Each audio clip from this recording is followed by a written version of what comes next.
बिस्मिल्लाहिर्रहमानिर्रहीम। Dear students, क्या हाल चाल हैं आपके? उम्मीद है कि आप ठीक होंगे। बेटे, आपको याद होगा कि हमने लास्ट आर्टिकल में डुअल नेचर ऑफ मैटर पढ़ने की कोशिश की थी। बेटा, आज का हमारा फिर एक अहम टॉपिक हाइजेनबर्ग अनसर्टेनिटी प्रिंसिपल है। बेटे, हाइजेनबर्ग अनसर्टेनिटी प्रिंसिपल पेपर के पॉइंट ऑफ व्यू से भी ज़रूरी है और एक कॉन्सेप्ट के लिहाज से भी एक ज़रूरी आर्टिकल है, लिहाजा इसे दोनों तरह से ही समझिएगा। और उम्मीद है कि ये आपको ऑनलाइन लेक्चर में भी, इस तरह रिकॉर्डिंग में भी समझ आ जाएगा, क्योंकि एक इजी चीज़ है लेकिन एक कॉन्सेप्ट है जिसे आपने जहन नशीन रखना है।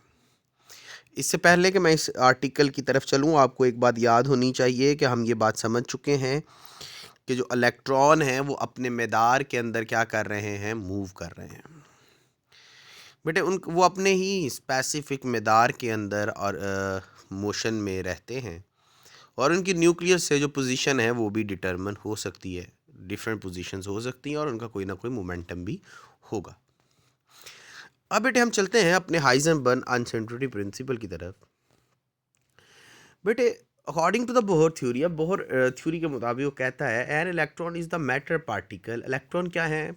मैटर पार्टिकल है। Its position as well as momentum can be determine with the great accuracy.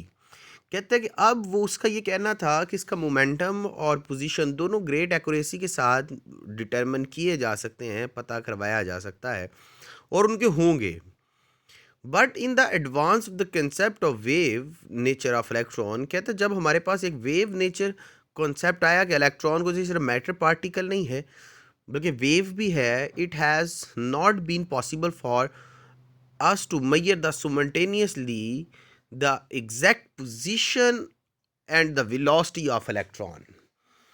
बेटे, बोहर के अकॉर्डिंगली, क्योंकि वो एक पार्टिकल था और पार्टिकल की पोजीशन और मोमेंटम हम दोनों चीज़ें एक ही वक्त में पता करवा सकते थे, लेकिन जब वेव नेचर, यानी कि जो कल आपने कॉन्सेप्ट पढ़ा डुअल नेचर ऑफ मैटर का, वहाँ पे हमें पता चला कि इलेक्ट्रॉन सिर्फ एक पार्टिकल ही नहीं है, वो एक वेव भी है। तो यहाँ पे हमारे पास नई चीज़ आई कि हम इलेक्ट्रॉन की पोजीशन और उसकी वेलोसिटी दोनों एक वक्त में एग्जैक्टली ठीक तरह से मेजर नहीं कर सकते। यानी कि हम कह रहे हैं कि इलेक्ट्रॉन जब मूव कर रहा हो तो हम उसकी पोजीशन और वेलोसिटी दोनों एट द सेम टाइम इकट्ठी डिटरमिन नहीं कर सकते। और ये बात किसने कही थी? This was suggested by the Heisenberg. Heisenberg scientist का नाम था। किसने की थी? हाइजेनबर्ग ने। कब? 1927 के अंदर। और उसने ये प्रिंसिपल दिया था, ये जो आपको इक्वेशन नजर आ रही है, delta x multiply by delta P greater हो सकता है या बराबर होगा किसके? एच डिवाइडेड बाय 4 पाई के। यहां पे अब ये सपोज इस इक्वेशन को जो लिख रहा है, कहता है delta X is the uncertainty of measurement of the position. कहता है डेल्टा एक्स जो है वो एक गैर यकीनी पोजीशन है किसकी? एंड इलेक्ट्रॉन की। And delta P is uncertainty measurement of the momentum of electron. ये किसी डेल्टा पी जो है वो किसी इलेक्ट्रॉन की अनसर्टेनिटी मोमेंटम है कि गैर यकीनी पोजीशन और गैर यकीनी मोमेंटम। कहता है दोनों चीजें यकीनी नहीं है, डेल्टा है इनके साथ। This relation is called the uncertainty principal. यही रिलेशन दरअसल अनसर्टेनिटी प्रिंसिपल कहता है। अब अगर हम इस इक्वेशन से देखें तो इक्वेशन से हमें हासिल होता है, this equation show that if delta X is small, कहता है कि जब डेल्टा एक्स स्मॉल होगा then delta P will be large. कहते हैं जब डेल्टा एक्स स्मॉल हो रहा है तो डेल्टा पी क्या हो जाएगा? बड़ा हो जाएगा। वाइस वर्सा, इसी तरह के डेल्टा पी कम स्मॉल होता है तो डेल्टा एक्स बड़ा हो जाएगा। यानी कि एक सेम टाइम में हम दोनों चीज़ों को मेजर नहीं कर सकते। डेल्टा एक्स अगर छोटा है तो डेल्टा पी जो है वो बड़ा होगा, और अगर डेल्टा पी बड़ा है तो डेल्टा एक्स क्या होगा? बड़ा होगा।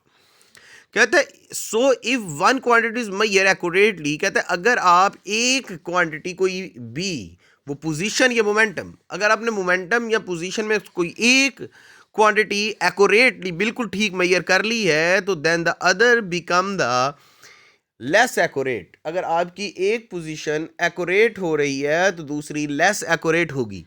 यानी कि अगर आप पोजीशन सही तरह से फाइंड कर लेते हैं तो मोमेंटम सही नहीं पता चल सकता, और अगर आप मोमेंटम सही तरह से पता कर लेते हैं तो पोजीशन सही तरह से समझना मुश्किल होगी. Hence, the centrality is determined to the one quality, introduce the uncentrality in the determination of the other quality. यानी कि आप कहते हैं कि एक वक्त में एक को ही मेजर करना पड़ेगा.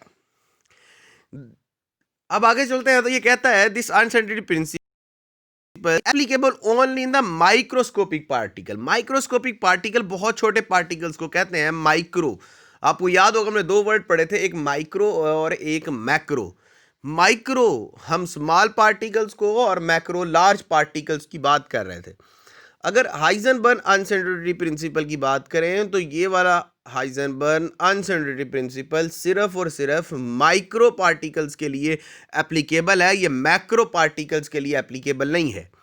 ये बहुत छोटे जो पार्टिकल्स हैं जैसे इलेक्ट्रॉन, प्रोटॉन, न्यूट्रॉन वगैरह हैं, ये इनके लिए तो एप्लीकेबल है, लेकिन अगर बड़े मॉलिक्यूल्स की बात करेंगे तो ये उनके लिए एप्लीकेबल नहीं है. इसी तरह ये बात कहता है the uncertainty principle is applicable only the microscopic properties like microscopic particle like electron, proton and neutron etc.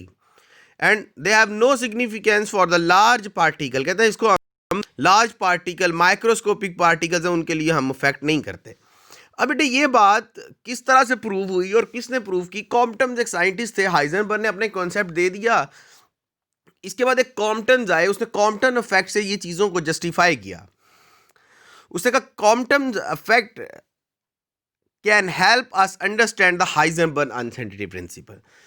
अनसेंट्रिटी principle, उन्होंने अनसेंट्रिटी प्रिंसिपल को समझाने के तौर पे एक काम किया, समझाने की कोशिश की. Suppose we wish to determine the position of electron. कहते हैं अगर हम किसी ऑर्बिटल में इलेक्ट्रॉन की पोजीशन फाइंड करना चाहते हैं तो visible not can not help us. कहते हैं विजिबल लाइट हमें नजर नहीं आएगी, हेल्प नहीं करेगी. देखो बेटा, विजिबल लाइट में इलेक्ट्रॉन, प्रोटॉन, इलेक्ट्रॉन नजर ही नहीं आते हमें. क्यों? क्योंकि विजिबल लाइट की जो वेवलेंथ है वो बहुत बड़ी होती है as compare to electron, proton और न्यूट्रॉन. हमें पता है कि हमें सिर्फ वही चीजें नजर आती हैं जिनका साइज है वो विजिबल लाइट की वेवलेंथ से बड़ा होता है. विजिबल लाइट उसे टकरा सकती है तो वो चीज़ें हमें नज़र आती हैं.